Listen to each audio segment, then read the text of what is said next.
Notre arrêt sur Info avec vous, Barthélémy Bolo. Le gouvernement commence à faire ses comptes et prépare son prochain budget. Et fait des économies sur l'environnement. Et ça commence à faire hurler toutes les associations écologistes. Et puis économie aussi sur la recherche, à tel point que la crème, si je puis dire, de la recherche française monte au créneau. 7 prix Nobel et une médaille Fields, l'équivalent du prix Nobel en mathématiques.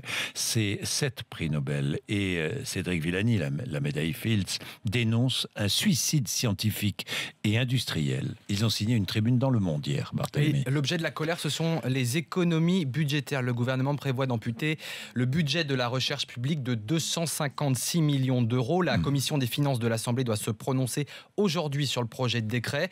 Et les principaux organismes de recherche français sont particulièrement touchés. Le CEA, le CNRS, l'INRA, l'INRIA, puisqu'ils perdent à eux seuls 134 millions d'euros de crédit. En fait, la raison est simple. L'exécutif cherche de l'argent car depuis le début de l'année, il a promis de nouvelles mesures. Par exemple, le dégel du salaire des fonctionnaires. Au total, cela fait 4 milliards d'euros à trouver. Ce coup d'arrêt laissera des traces et pour de longue durée, disent ces grands chercheurs. Oui, parce qu'en effaçant d'un trait de plus ces dizaines de millions d'euros de crédit, le résultat dans les laboratoires, ce sont des programmes, des projets qui ne verront jamais le jour ou qu'il faudra arrêter, du personnel qualifié qui ne pourra pas être recruté et peut-être qu'il partira à l'étranger. Le paradoxe, en fait, c'est le gouvernement qui loue la qualité de la recherche française, mais il semble faire le contraire. En 2014, François Hollande disait lui-même qu'elle est la clé de la compétitivité. Sa qualité est d'ailleurs reconnue à l'échelle mondiale. Une étude récente plaçait 3 laboratoires français parmi les 10 organismes publics les plus innovants au monde.